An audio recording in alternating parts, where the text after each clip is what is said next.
Les fétiches! Le cri de Kirikou fait fuir les gens vers le fond du village.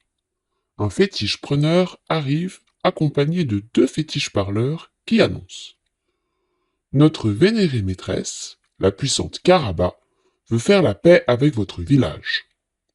Elle offre ce collier d'or à la femme la plus méritante de toutes.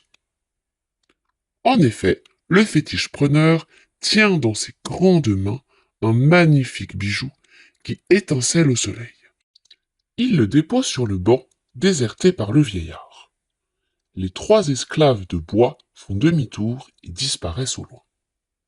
Les villageois reviennent et se pressent autour du banc, fascinés par le cadeau de Karaba la sorcière. Kirikou s'exclame: N'y touchez pas! Vous savez bien que la sorcière cherche toujours à nous faire tomber dans des pièges. Les villageois sont agacés par le conseil d'un bébé.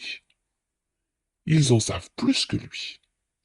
Ils admirent le collier, le touchent, apprécient la qualité du métal précieux. Toutes les femmes le veulent. Mais laquelle est la plus méritante? La femme forte pense que c'est elle parce qu'elle s'occupe de tout au village.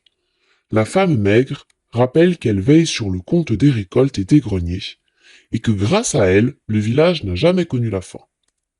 La femme âgée demande qu'on n'oublie pas qu'elle a tout appris aux autres femmes et qu'on doit honorer les anciens.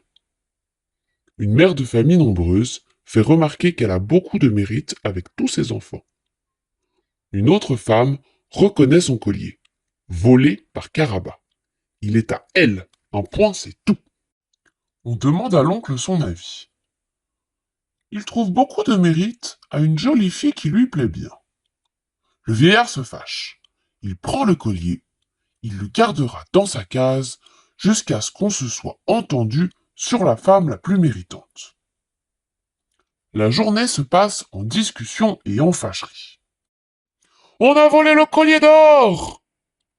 Ce cri, poussé par le vieillard, réveille le village. Tout le monde est indigné, cherche le ou la coupable.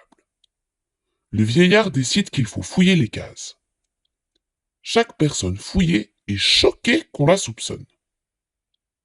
On ne retrouve pas le collier, mais on découvre de petits secrets chez les unes et chez les autres, ce qui augmente le mécontentement général et les disputes. On ne va plus dans la forêt faire la cueillette et ramasser du bois. On ne pile plus le mil.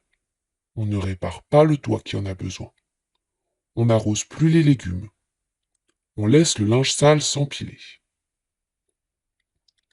Là-bas, sur le pas de sa porte, la sorcière se réjouit. Le village auquel elle veut du mal se fait du mal tout seul, à cause de son collier. En plus, le petit Kirikou exaspère tout le monde.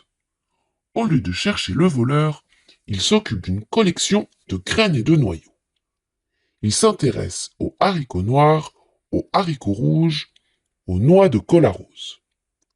Alors, repoussé par tout le monde, il va s'amuser dans la forêt.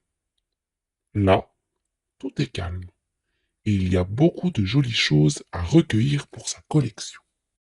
Le soir, il revient au village, où l'on discute encore. Il intervient. Peut-être que Karaba, qui voit tout, décidera quelle femme est la plus méritante, et lui fera apporter le collier.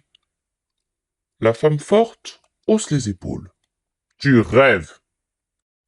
La nuit tombe sur le village où plus rien ne va. La femme forte se réveille et écarquille les yeux.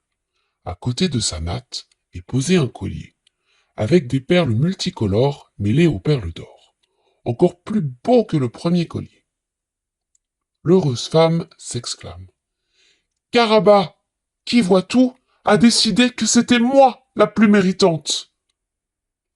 La mère de Kirikou découvre aussi un beau collier à son chevet. Mais elle ne pense pas à Karaba. Oh, Kirikou, quel beau cadeau! Je me doutais bien que tu étais en train de fabriquer quelque chose de beau. Oui, et je l'ai fait pour toutes les femmes, répond Kirikou. En effet, de toutes les cases, jaillissent des femmes brandissant un magnifique collier et criant « m'a élu !» Puis elles se regardent, s'étonnent, voient Kirikou avec un drôle d'air et comprennent tout. C'est lui qui a dérobé le bijou qui apportait la discorde au village. Il a défait le collier et a réparti également les perles d'or entre toutes les femmes en ajoutant des graines, des noyaux et des plumes pour que ce soit encore plus beau. Mais on remarque que le collier de la mère de Kirikou n'a aucune perle d'or. Kirikou explique. Il n'y avait pas assez de perles d'or pour toutes. Mais ma mère comprend ces choses-là. La mère approuve. C'est moi qui ai le plus beau collier. Et c'est moi qui ai le meilleur des fils. Et on se réjouit. Kirikou qui est sage, calme le village, Kirikou bijoutier, fait de beaux colliers.